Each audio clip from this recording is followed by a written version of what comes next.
The day I walked out of the ER.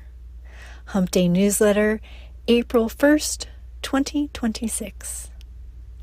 It was a year ago today when I was lying in the ER and the nurse said, "The doctor isn't here, so we're going to admit you and prep you for surgery tomorrow." That is no joke, my dear reader. No joke at all, pinky swear.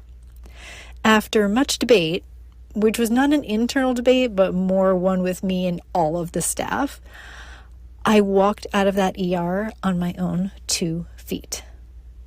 This morning, as I walked down the beach, pain-free, no limp, and no surgery, I was in awe that a year had oozed its way by. It wasn't a pain-free year by any means, physically or emotionally. In fact, it has hands down been the biggest year of growth in my lifetime. Grief and death, anger and addiction, joy and expansion, reasoning and dementia, compassion and cancer, terror and redemption.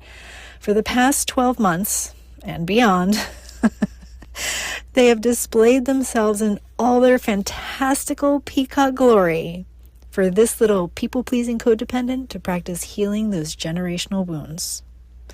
In fact, I've experienced such a profound shift that I was recently quoted in Maria Shriver's Be Healthy newsletter about how boundaries aren't selfish, they are life-saving. The newsletter dropped yesterday, and you can read it here. I'll put what am I putting in the show notes? I'll put the link in the show notes for you. And if you're not already a subscriber, I also found a 30-day free trial for you to Maria Shriver's Sunday Paper Plus. After my brisk beach walk, I sat on the sand and massaged the grains, wondering how long it took for all those shells to break down and create a powder that fine. The wind blew in my face, and I wondered why I only felt safe to chant when no one could hear me. Om. I watched a gull float in the air, and I could feel their ease and joy. I could feel the joy. In that moment, a million stories started forming in my mind. It was a creative surge. I had nothing to write with and panicked for a moment before I leaned into the trust that the stories were in me and would come out at the exact right time. Will there be another book, another keynote speech? I don't know. Do you know? I don't know.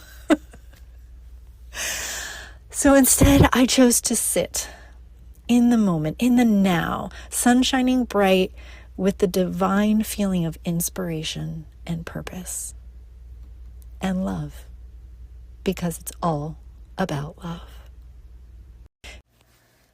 Oof. Could you see yourself in that? Are you sitting there like, great, Erin, now that I can't unsee it, what do I actually do with it? Big exhale. I've got you. Inside my world, you'll find a different kind of support, clearer thinking, and a way to do caregiving without losing yourself. Go to erincopeland.com and start wherever it feels easiest.